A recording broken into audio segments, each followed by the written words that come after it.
Friends, आज के video में let's explore another value engineering aspect in industrial construction project. किस तरह से फ्लोर के पैनल की साइज को मॉडिफाई करके we can save a huge amount of money. Technically a valuable content a civil engineer should not miss it. तो आपसे request है कि वीडियो को आखिर तक देखिए and try to observe and grab some valuable content. यदि आप इस चैनल पर नए हैं तो प्लीज़ सब्सक्राइब कीजिए and share with your friends. Let's start the discussion. Friends, जब एक इंडस्ट्रियल प्रोजेक्ट की कंस्ट्रक्शन की जाती है तो we need to construct floor as well. और ये फ्लोर बेसिकली क्या होता है फ्रेंड, आरसीसी मेंबर होता है, रिइंफोर्स्ड सीमेंट कंक्रीट। तो इसमें आप ऑब्जर्व करेंगे दो तरह की रिइंफोर्समेंट प्रोवाइड की जाती है, एक हॉरिजॉन्टल डायरेक्शन में जिसको कि मेन रिइंफोर्समेंट कहेंगे एंड एक वर्टिकल डायरेक्शन में जिसको मैं मार्क कर रहा हूँ। This is your distribution bar, right. So friends, आज के वीडियो में जिस वैल्यू इंजीनियरिंग एस्पेक्ट को हम एक्सप्लोर करेंगे that is related with the cut length of distribution bar. और जिस इंडस्ट्रियल प्रोजेक्ट की कंस्ट्रक्शन की हम बात कर रहे हैं that is related with construction of a warehouse. और इसकी ये एरिया को हमने कैलकुलेट किया है। इसके लिए सबसे पहले स्ट्रक्चर की वर्किंग ड्राइंग को रेफ़र करते हैं फ्रेंड्स। आपके स्क्रीन पे इस पर्टिकुलर वेयर हाउस का ये प्लान एरिया है। यहाँ पे जो मैं रेड कलर से आउटलाइन किया है, ये लाइन बेसिकली क्या शो कर रहा है, उस पोर्शन को जिसको कि हम एनालिसिस में कंसीडर करेंगे। तो जिस एरिया को हमने कंसीडर किया है उसकी लेंथ कितनी है फ्रेंड, 93 मीटर एंड उसकी विड्थ कितनी है फ्रेंड, 66 मीटर। अब इसकी एरिया को कैलकुलेट करते हैं। यहाँ पे देखिए कॉर्नर पे जो ब्लू कलर से मैंने हैच किया है ये basically out of this warehouse है। तो इस एरिया को हम डिडक्ट करेंगे। हैच्ड पोर्शन की डायमेंशंस को ऑब्जर्व कीजिए फ्रेंड, जिसको मैं मार्क कर रहा हूँ, ऑब्जर्व कीजिए। 3.5 metre plus 7.25 metre multiplied by 10.5 metre. और ये पोर्शन जैसा कि मैंने कहा कि ये वेयर हाउस का पार्ट नहीं है तो इसको मैं डिडक्ट करूँगा।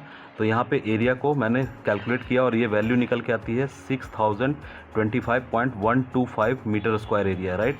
फ्रेंड्स, जब वेयर हाउस की फ्लोर की कंस्ट्रक्शन की जाती है तो उसको पैनल्स में बांट के कंस्ट्रक्ट की जाती है। ऐसा करने का टेक्निकल रीज़न क्या होता है, आपने इंजीनियरिंग में पढ़ा होगा कि RCC slab with change in temperature it is subjected to expand और कॉन्ट्रैक्ट। तो इस एक्सपेंशन और कॉन्ट्रैक्शन को काउंटर करने के लिए ही यू विल फाइंड कि पैनल्स में इसको कंस्ट्रक्ट की जाती है सो दैट प्रोविज़न किया जा सके expansion as well as contraction joint की। तो आप ऑब्जर्व कीजिए फ्रेंड कि जो इनिशियली स्ट्रक्चरल कंसल्टेंट ने इसकी साइज़ जो डिफाइन की थी पैनल की वो कितना था, 5.5 multiplied by 4 square metre area. एक छोटी सी कैलकुलेशन को अंडरस्टैंड कीजिए फ्रेंड, यदि मैं पैनल की size 5.5 multiplied by 4 square metre area और ये वैल्यू आती है 22 स्क्वायर मीटर एरिया, इसको यदि मैं टोटल वेयर हाउस की एरिया में डिवाइड कर दूँ तो ये वैल्यू निकल के आती है 273.8 मीन्स 274 पैनल्स मेरे इस तरह के बनेंगे यदि इस साइज़ को मैं कंसिडर करता हूँ। फ्रेंड्स, इस पर्टिकुलर प्रोजेक्ट पे मैं क्लाइंट की तरफ से एज अ प्रोजेक्ट इंजीनियर काम कर रहा था और मैंने स्ट्रक्चरल कंसल्टेंट को सजेस्ट किया एंड रिक्वेस्ट किया कि ये 5.5 मीटर लेंथ को आप 6 मीटर लेंथ में कन्वर्ट कीजिए। तो फ्रेंड्स, यही वैल्यू इंजीनियरिंग का पार्ट है जो मैं आपसे डिस्कस करने वाला हूँ कि 5.5 मीटर की लेंथ को यदि 6 मीटर की लेंथ में मैंने कन्वर्ट करने के लिए उनको रिक्वेस्ट किया तो इसका प्रोजेक्ट पे इम्प्लीकेशन क्या है, इसको एग्जामिन करते हैं अभी कैलकुलेशन से। तो सबसे पहले ये समझिए कि जो पैनल को हम कास्ट कर रहे हैं उसमें स्टील डिटेल इन्होंने क्या लिखी थी। मेन स्टील की बात करें तो 12 डाई की स्टील है जो कि 125 mm की स्पेसिंग पे प्रोवाइड करनी है। डिस्ट्रीब्यूशन बार की बात करें तो 10 डाई की स्टील है, 165 mm की स्पेसिंग पे प्रोवाइड करनी है। सो फ्रेंड्स, प्रोजेक्ट पे कंसल्टेंट ने जो पैनल की साइज़ इन्होंने प्रपोज की थी ये कितनी थी, 4 metre and this is a 5.5 metre. तो इसमें स्टील रिइंफोर्समेंट की कट लेंथ को एक बार क्विकली एग्जामिन कर लेते हैं। तो सबसे पहले मेन बार को अंडरस्टैंड कीजिए। तो मेन बार को विड्थ के अलॉन्ग प्रेस किया जाएगा और इसकी वैल्यू कैसे निकालेंगे, 4000 माइनस 2 टाइम्स क्लियर कवर दोनों साइड से। स्लैब में क्लियर कवर कितना लेते हैं, 20 mm। तो ये इसकी कट लेंथ आ जाएगी। अब नेक्स्ट देखते हैं डिस्ट्रीब्यूशन बार को। तो ये लेंथ के अलॉन्ग प्रोवाइड किया जाएगा।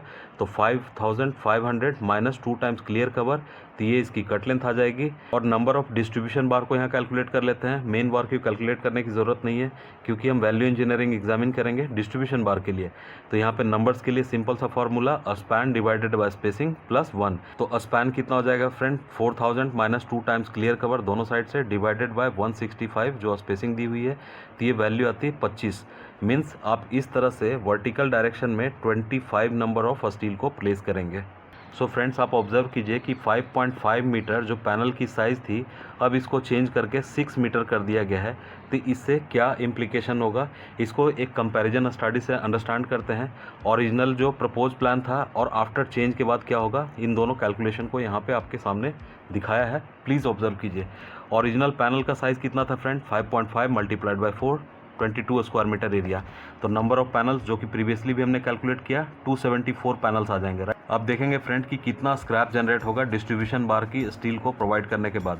फ्रेंड्स ओरिजिनल प्लान के हिसाब से यदि हम पैनल में स्टील को प्रोवाइड करते हैं तो डिस्ट्रीब्यूशन बार की कट लेंथ कितनी है, 5.460 मीटर। आप जानते हैं कि एक स्टील की मैन्युफैक्चरिंग लेंथ 12 मीटर है, तो उसमें इस पर्टिकुलर लेंथ को कितना प्रोवाइड कर सकते हैं, 2 कट लेंथ। तो 2 से इसको मल्टीप्लाई करेंगे तो जो बैलेंस लेंथ आती है फ्रेंड दैट इज़ 1.08 मीटर। तो ये स्टील एज अ स्क्रैप हो जाएगा क्योंकि it is near to 1 metre length.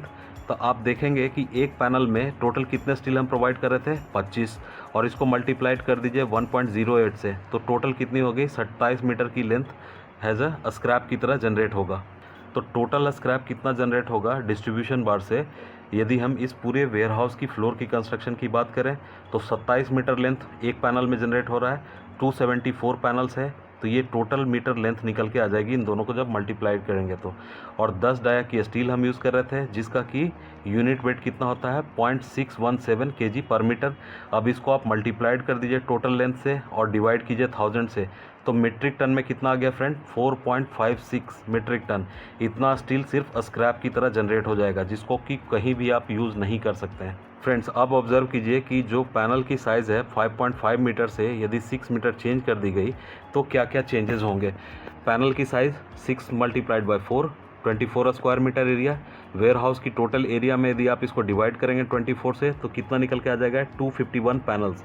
So friends यदि 5.5 मीटर से 6 मीटर पैनल की साइज़ चेंज करते हैं तो कितना स्क्रैप जनरेट होगा, तो 25 तो सरिया डिस्ट्रीब्यूशन बार है ही क्योंकि विड्थ को हमने चेंज नहीं किया है, तो ये 25 रह जाएगा एक पैनल के करस्पॉन्डिंग। 12 मीटर मैन्युफैक्चरिंग लेंथ है स्टील की, और जो कट लेंथ निकल के आई थी कितनी थी एक डिस्ट्रीब्यूशन बार की, यदि 6 मीटर की लेंथ हम लेते हैं पैनल का तो 5.96 मीटर, राइट। और इससे 2 कट लेंथ को हम प्रोवाइड कर सकते हैं, तो टोटल इन वैल्यू को जब कैलकुलेट करेंगे तो 2 मीटर लेंथ यहाँ पे आएगी। मीन्स जब आप 5.5 मीटर से 6 मीटर चले जाते हैं तो आपका स्क्रैप कितना जनरेट हो रहा है, सिर्फ 2 मीटर एक पैनल में। तो फ्रेंड्स आप ऑब्जर्व कीजिए जब 5.5 मीटर का पैनल था तो एक पैनल में 27 मीटर सरिया जो स्क्रैप की तरह जनरेट हो रहा था, और यही आप 6 मीटर में चले गए तो इसकी वैल्यू कितनी हो गई, 2 मीटर। जब 6 मीटर का पैनल हमने प्रोवाइड कर दिया है तो टोटल स्क्रैप कितनी जनरेट होगी पूरे वेयर हाउस की फ्लोर की कंस्ट्रक्शन में, 251 नंबर ऑफ पैनल्स है, 2 से मल्टीप्लाई कीजिए तो 502 मीटर लेंथ हो जाएगी। और यूनिट वेट स्टील का कितना है 0.617 kg पर मीटर। इसको मल्टीप्लाइड कर दीजिए आपस में एंड 1000 से डिवाइड कीजिए तो ये वैल्यू कितनी आती है 0.31 मीट्रिक टन। सो फ्रेंड्स यहाँ पे आप ऑब्जर्व कीजिए कि यदि मैंने पैनल की साइज़ 5.5 मीटर से चेंज करके 6 मीटर कर दिया तो यहाँ पे स्टील की जो स्क्रैप जनरेशन हो रही है उसमें ह्यूज रिडक्शन हो गई, राइट। ये 4.56 मीट्रिक टन से सीधे घट के कितना पे आ गया है 0.31 मीट्रिक टन। अब इसी बात को इन टर्म्स ऑफ मनी समझने की कोशिश करते हैं। लेट सपोज कि जो स्टील है फ्रेश स्टील की प्रोक्योरमेंट कॉस्ट जो है 60,000 रुपये पर मीट्रिक टन है, और साइड पे जो बची हुई स्टील होती है स्क्रैप स्टील उसको यूजुअली आप देखेंगे मार्केट में 25 रुपये पर केजी के हिसाब से या 30 रुपये पर केजी के हिसाब से बेचा जाता है। हमने यहाँ पे कंसिडरेशन में लिया है 25 रुपये पर केजी, तो कितना हो जाएगा 25,000 रुपये पर मीट्रिक टन। तो यहाँ पे आप प्राइस डिफरेंस करेंगे तो 35,000 रुपये का प्राइस डिफरेंस है। तो ये जो इतनी आपने सेविंग की है इसको हम मल्टीप्लाइड कर दें 35,000 रुपये के से, तो ये सिंपली हमारा क्या हो जाएगा सेविंग। तो इस प्राइस डिफरेंस को आप मल्टीप्लाइड कर दीजिए जो हमने सेविंग किया है in terms of scrap generation, तो ये वैल्यू निकल के आ जाती है 1,48,750 रुपया। मतलब सिर्फ आपने एक छोटी सी वैल्यू इंजीनियरिंग की, 5.5 मीटर से 6 मीटर पैनल की साइज़ चेंज की और आपने करीब 1.5 लाख रुपया यहाँ सेव कर लिया। फ्रेंड्स यहाँ पे एक इंपॉर्टेंट एस्पेक्ट को और एग्जामिन कीजिए। यहाँ पे अंडरस्टैंड कीजिए फ्रेंड कि एक जो फ्लोर की कास्टिंग हम कर रहे हैं वेयर हाउस में, इसमें जितनी स्टील लगनी है x मीट्रिक टन वो तो फिक्स है। अभी यदि हमने x मीट्रिक टन स्टील को प्रोक्योर किया एज़ पर वर्किंग ड्राइंग, और यदि इसमें से आप ऑब्जर्व करेंगे 4.25 मीट्रिक टन आपका स्क्रैप जनरेट हो गया, तो इतना स्टील फिर से मुझे एडिशनली प्रोक्योर करना पड़ेगा, right. Hope you agree with me. मतलब 4.25 मल्टीप्लाइड बाय 60,000, 2,55,000 रुपये मुझे एडिशनली खर्च करना पड़ेगा फ्रेश स्टील को ख़रीदने के लिए। सो फ्रेंड्स, इन दोनों वैल्यू को यदि मैं जोड़ता हूँ 1,48,750 और 2,55,000 रुपये को, तो मोटा मोटी कितना हो गया ये 4,05,000 रुपये के करीब आपने प्रोजेक्ट पे सिर्फ एक माइनर सा मॉडिफिकेशन करके सेव किया।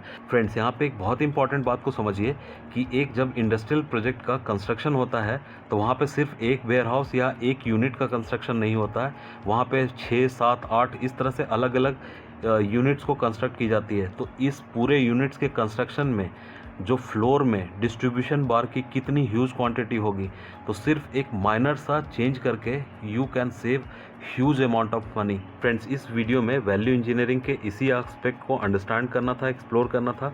उम्मीद करता हूँ ये वीडियो आपको पसंद आई होगी। यदि आप इस चैनल पर नए हैं तो प्लीज़ सब्सक्राइब कीजिए and share with your friends. Thank you for watching it. जय हिंद।